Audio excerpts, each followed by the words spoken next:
I've been driving a cab in this city for about 6 years now, mostly taking the graveyard shifts because the money is better and there's less traffic. You get used to the drunks, people crying in the back seat after a breakup, and the couples having screaming matches. You just learn to tune it out. But every now and then, you get a fare that makes you question why you don't just get a normal daytime job. This happened to me last November. It was around 3 in the morning on a Tuesday, completely dead out. I was parked outside a 24-hour diner, just drinking terrible coffee and waiting for a ping. A guy walked out of the diner and tapped on my passenger window. He didn't use the app, just handed me a $50 bill through the crack in the window and said he needed a ride out to the county line. He was completely unremarkable. Average height, wearing a dark windbreaker and a baseball cap pulled low. I unlocked the doors and he slid into the back. When I asked him for the address, he just said he didn't have the exact number, but he would tell me where to turn. That's usually a red flag, but $50 is $50 and the meter was running. The drive started normally enough. We got on the highway and headed north out of the city limits. The streetlights started getting further apart until there was nothing but the headlights cutting through the dark. The guy didn't say a single word for 20 minutes. He didn't look at his phone, didn't look out the window. I kept checking the rearview mirror and he was just sitting perfectly still, staring straight ahead at the back of my headrest. Finally, we hit the rural routes and his direction started. "Take the next left," he'd say in this flat, completely dead monotone, right at the fork. He'd let me off the paved roads entirely, down a gravel service road that didn't even show up on my GPS. The trees were pressing close into the car, scraping against the doors. I started getting a really sick feeling in my stomach. I told him we were getting too far off the grid and I was gonna have to turn around soon. He just said, "Stop here." We were in the middle of absolutely nowhere. There wasn't a house or a light for miles. He handed me another 50, opened the door, and stepped out. I expected him to walk up to a hidden driveway or a cabin, but he just stood by the open door for a second, then walked straight into the dense woods. He didn't even close the door behind him. I sat there for a minute, my engine idling, the interior dome light glaring in the pitch black.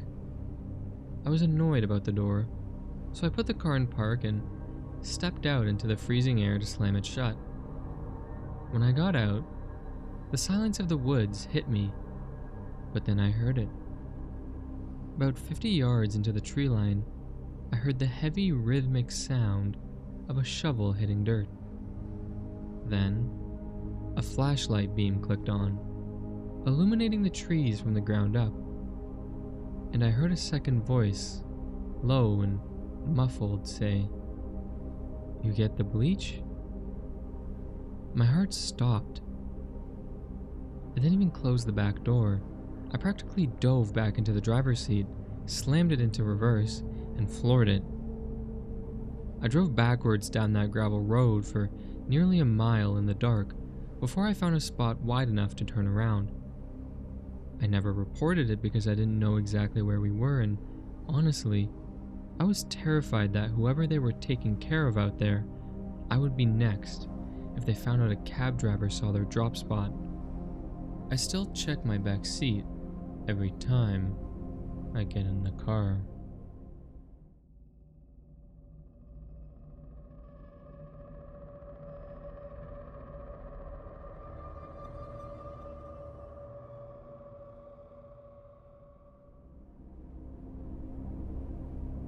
A lot of people think the scariest passengers are the big, intimidating guys who look like they've been in a few fights.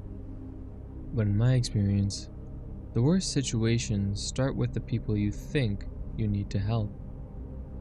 It was pouring rain one night last spring. One of those torrential downpours where the wipers can't even keep up. I was driving through the industrial district over on the east side, an area full of abandoned warehouses and chain link fences. It's a dead zone at 2 a.m., but my dispatcher sent me there for a pickup. When I pulled up to the pinned location, I saw a young woman standing on the corner with absolutely no umbrella, just getting completely soaked. She was hugging her arms to her chest and looking over her shoulder every 2 seconds. I unlocked the doors and she practically threw herself into the back seat, locking her door immediately. She was shaking violently, crying, and begging me to just drive. She said her ex-boyfriend had found her, that he had a gun, and that he was going to kill her if he caught up to us. My adrenaline spiked instantly. I didn't even start the meter. I just hit the gas and got us out of there as fast as the rain would let me. She was hyperventilating in the back, giving me directions between sobs. She said we needed to go to her brother's house, a few miles away in a residential neighborhood that was still under construction. As I was driving, I kept checking my mirrors. Sure enough, a dark-colored pickup truck swung around a corner 2 blocks back and started speeding up, running a red light to close the distance between us. I told her someone was tailing us and she completely lost it, screaming at me to drive faster. I was taking corners way too hard, hydroplaning a bit, genuinely thinking I was saving this girl's life. She directed me into this half-built subdivision. There were no streetlights yet, just rows of dark, empty houses wrapped in Tyvek. "Down here, at the end of the cul-de-sac," she yelled. I pulled all the way to the end of the dead-end street. The second I put my car in park, the dark pickup truck roared into the cul-de-sac behind me and pulled horizontally across the street, completely blocking me in. I panicked, reaching for my phone to call 911, and then I heard the click. It was the sound of the passenger side door unlocking. I turned around and the girl in the back seat wasn't crying anymore. Her face was completely blank, totally cold. She opened her door and stepped out into the rain. I watched in absolute horror as the driver of the pickup truck, the supposed abusive ex-boyfriend with a gun, got out and walked toward my car. He actually did have a gun. It was a sawed-off shotgun. The girl casually walked over to him, stood under his umbrella, and pointed at me. It had been a complete setup. They used her as bait to get a driver isolated in an area with no cameras and no witnesses. I realized in a split second that if I let him get to my window, I was dead. I didn't think, I just acted. I threw my cab into reverse, cranked the wheel, and slammed the back corner of my car into the front quarter panel of his truck. The impact shoved his truck just enough to create a gap on the sidewalk. I threw it into drive, hopped the curb, and tore up the lawns of 3 half-built houses to get around them. I heard a loud pop over the sound of the rain, and my rear windshield shattered. I drove on a blown-out tire for 4 miles until I reached a well-lit gas station and called the cops. They never found the girl or the truck.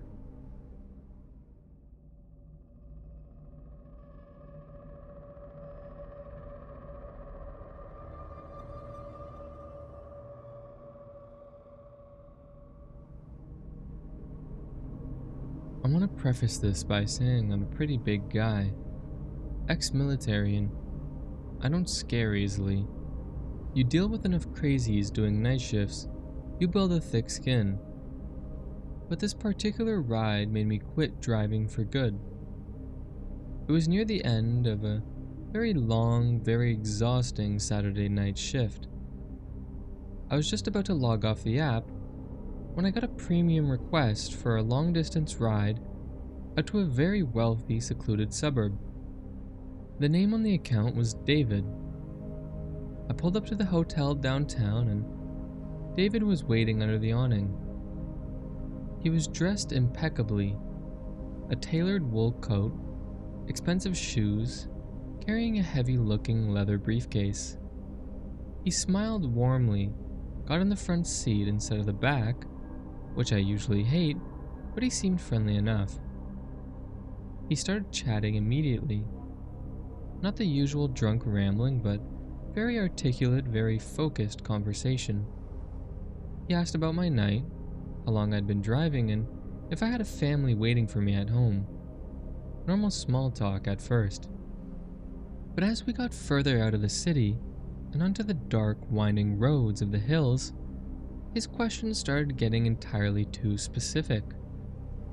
He noticed the cheap dash cam I had mounted on the windshield and asked if it recorded audio or just video. I told him both. He nodded slowly and said, "That's smart.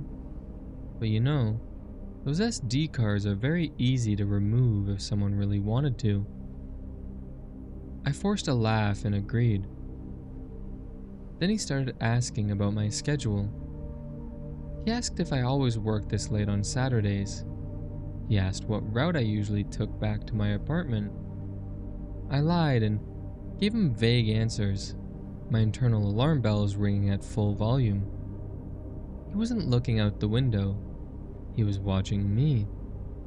He kept staring at my hands on the steering wheel, and then he said, "You have very strong hands, but your situational awareness isn't great. You haven't checked your mirrors in 4 minutes." My blood ran cold. He was right. I was so focused on his weird questions that I was just staring at the road. When we finally reached his destination, a massive dark house at the end of a long driveway, he paid in cash, smiled that perfectly polite smile and said, "Drive safe. I'll see you around." I locked the doors the second he stepped out and sped away. I felt incredibly uneasy, but I tried to brush it off as just dealing with an eccentric rich guy. I pulled over at a rest stop about 20 minutes later to grab a coffee and use the bathroom before that long drive home to my own apartment. When I got back to the car, I noticed he had left a small, black moleskin notebook on the floorboard of the passenger seat. Hoping there was an ID inside so I could just mail it to him and avoid going back, I flipped it open. It wasn't a planner. It was a logbook. Every page was filled with incredibly neat, tiny handwriting. It was a list of descriptions, physical descriptions of men, their vehicles, their license plate numbers, and their regular schedules. It read like a hunter's journal. I flipped to the very last page where the ink was still fresh. It was me. It had my name, my car model, my license plate, and a disturbingly accurate description of my appearance. Below that, he had written, "Lives alone, works Saturday nights, trusting, good physical condition, next." Underneath that, he had written down the address of my apartment building. I had never told him where I lived. He already knew before he even got in the car. I drove straight to the police precinct and handed over the book. They went to the house where I dropped him off, but it was an empty rental property that had been vacant for months. He had just used it as a drop point. I moved out of my apartment 3 days later and never drove a cab again.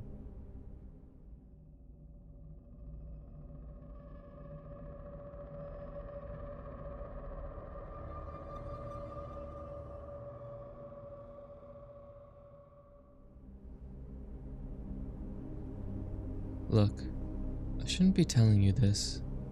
I really shouldn't. If the wrong person hears this, I could go to prison. Honestly, maybe I should. I need you to promise me something before I start. Just listen. Don't judge me until the end. Or hell, judge me all you want. I judge myself every single time I look in the mirror. This was back in 2008. Before the apps, before GPS tracked your every sneeze. You just had a radio, a dispatch, and whatever cash was in your pocket. I was driving the graveyard shift in the city, midnight to 8 in the morning. You see a lot of weird things on that shift. Drunks, couples fighting, and drug deals. You learn to build a wall. You become invisible.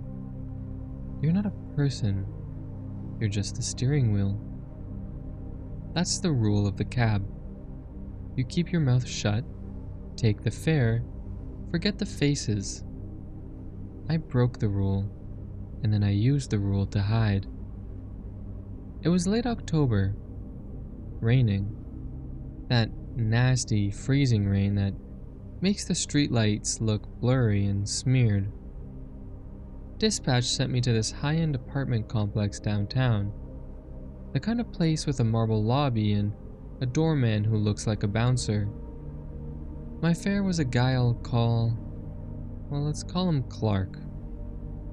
Clark was dressed in a sharp raincoat with thin, wire-rimmed glasses. Meticulous. He had this massive olive green canvas duffel bag that looked incredibly heavy. I popped the trunk and got out to help him, but he practically shoved me away. "I've got it," he said. His voice was perfectly calm, but his eyes were wide and frantic. The suspension of my Crown Vic actually groaned. He slammed the lid, got in the back, and gave me an address for an industrial park out by the river, an hour drive way outside the city limits. I didn't think much of it at first because people move weird things at weird times. About 30 minutes into the drive, the heater in the cab finally kicked into high gear, and as the car warmed up, this smell started seeping in from the trunk.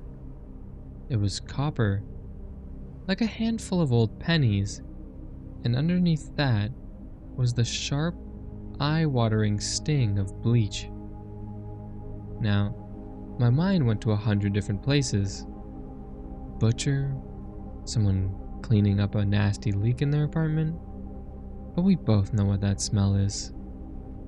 Deep down in your primitive brain, you just know what blood smells like. I glanced into the rearview mirror. Clark was just staring out the window, perfectly still, not checking his phone, not fidgeting, just still, like a reptile waiting for a bug to land. We got to the industrial park and it was pitch black with no streetlights, just gravel roads and abandoned warehouses. He told me to pull up to the edge of a chain-link fence overlooking the river and asked me to pop the trunk. I pulled the lever and he got out. I sat there in the driver's seat with the engine idling. I should have just waited, as that was the rule, but the silence got to me. The rain had stopped and the quiet was suffocating, so I opened my door and stepped out into the cold just to stretch my legs. I walked around to the back of the car, where Clark was struggling to lift the bag over the lip of the trunk. "Let me give you a hand," I said, reaching out. "Don't touch it," he snapped, but I already had.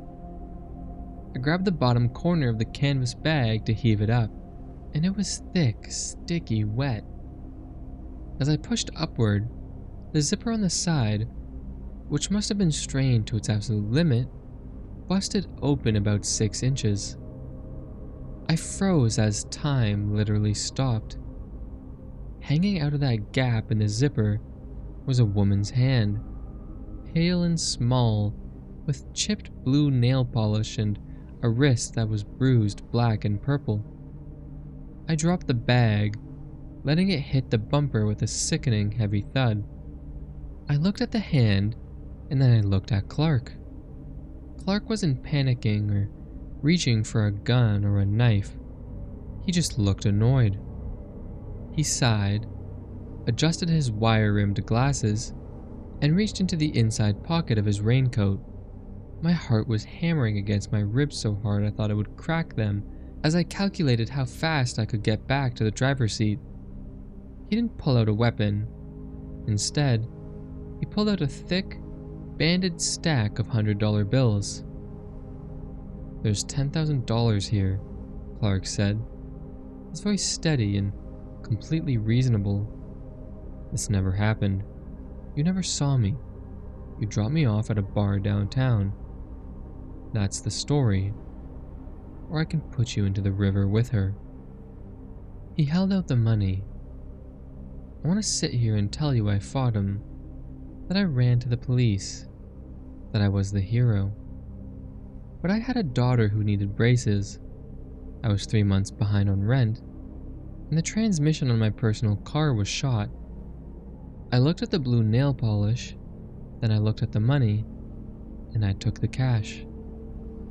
I turned around, got into my cab, put it in drive, and left him there in the dark. I quit driving cabs a week later, paid off my rent, and fixed my car. For years I told myself it was an animal or a prank, anything to sleep at night. But 3 years ago, I turned on the evening news and saw they had caught the riverbed killer. 7 women had been found buried near that same industrial park. They showed a picture of the suspect, and it was Clark, just a little older and a little grayer. The police chief on TV asked the public for any information regarding suspicious activity in the area between 2006 and 2009. I reached into my desk drawer, where I still keep that last $100 bill from that stack, looked at it, and then turned the TV off. I took the money, you see. I'm not a cab driver anymore. I'm an accomplice. And the worst part is, if I had to do it over again knowing how broke I was, I don't know if I'd act any differently.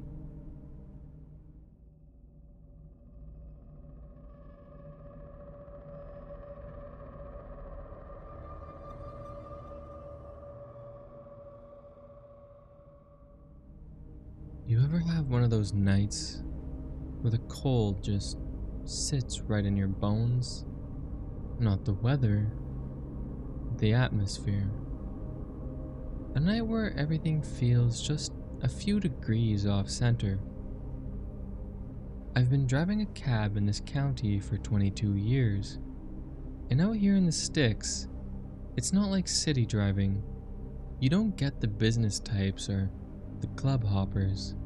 You get people who need to go a long way, usually in the dark, through stretches of road where the trees hang over the asphalt like a tunnel. It was a Friday in November, about 1 in the morning. I was heading back to the depot, totally empty, cruising down Route 119. It's a bad stretch of road with no cell service and heavy woods. My headlights caught something moving on the shoulder, and I slowed down thinking it was a deer. But it wasn't a deer. It was a girl. She couldn't have been older than 20, wearing a torn white t-shirt and sweatpants, barefoot on the freezing asphalt. She was waving her arms frantically, stepping right out into the middle of my lane. I slammed on the brakes, the car skidding with the anti-lock brakes stuttering, and came to a halt maybe 3 feet from her. She didn't hesitate. She ran to the back door, yanked it open, and threw herself onto the floorboards. "Drive!" she screamed, voice cracked and raw like she'd been screaming for hours. "Please, God, just drive!" I hit the gas, frantically asking if she was okay, who was after her, and if I should call the cops. I was grabbing for my radio, but she shot up from the floor and grabbed the metal partition. "No cops, no lights," she begged. Her eyes were sunken, completely surrounded by dark, bruised rings, and she was shivering so violently the entire back seat was vibrating. "He has a police scanner, he'll know. Just get me out of here." I tried to keep my voice calm and asked her where she needed to go. 1440 Old Mill Road, she whispered. "My sister lives there." please." Old Mill Road was about 20 miles away on the other side of the county, so I locked the doors and pushed the accelerator to the floor. For the first 10 minutes, neither of us said a word. The silence was deafening, and I kept glancing in the rearview mirror to see her huddled in the corner, staring out the back window into the darkness with her chest heaving. I asked her softly what happened, almost afraid to break the silence. Without looking at me, she said, "He kept us in the basement. Me and 2 others. It was dark. It smelled like dirt and rotting fruit. He chained us to the support beams. He told us we were his family now." A chill went down my spine, because this wasn't some domestic dispute. This was a monster, straight out of a true crime documentary. When I asked how she got out, she murmured that he was drunk and had forgotten to lock the padlock all the way. She slipped out, but couldn't get the others loose and had to run. I insisted we had to tell the police if there were other victims down there, but she interrupted me, her voice suddenly sharp and commanding. "Take me to my sister's first, 1440 Old Mill. Then you can do whatever you want." I nodded and drove like a madman until we finally hit the county line and the streetlights started appearing again. The glow of civilization. "We're almost there," I said, looking up at the rearview mirror. The back seat was empty. I slammed on the brakes so hard the car fishtailed, pulling hard onto the shoulder. I threw the car into park and whipped my head around, but there was nothing. The doors were still locked. The windows were rolled up, but she was entirely gone. I panicked, searching under the seats and checking the trunk, but found nothing. However, the vinyl seat where she had been sitting was damp, and it smelled. It smelled exactly like dirt and rotting fruit. I didn't go to Old Mill Road. I drove straight to the county sheriff's station instead. I ran inside looking like a lunatic and told the desk sergeant everything. The girl, the torn clothes, the basement, the smell. The sergeant listened to me, his expression getting darker and darker, and he called a detective down so I could repeat the story. When I told the detective the address she had given me, 1440 Old Mill Road, the blood drained from his face. He quietly asked if I was sure about the address, and when I confirmed that she said her sister lived there, the detective looked at the sergeant and said, "That's the abandoned farmhouse out by the quarry, the one owned by Richard Calloway."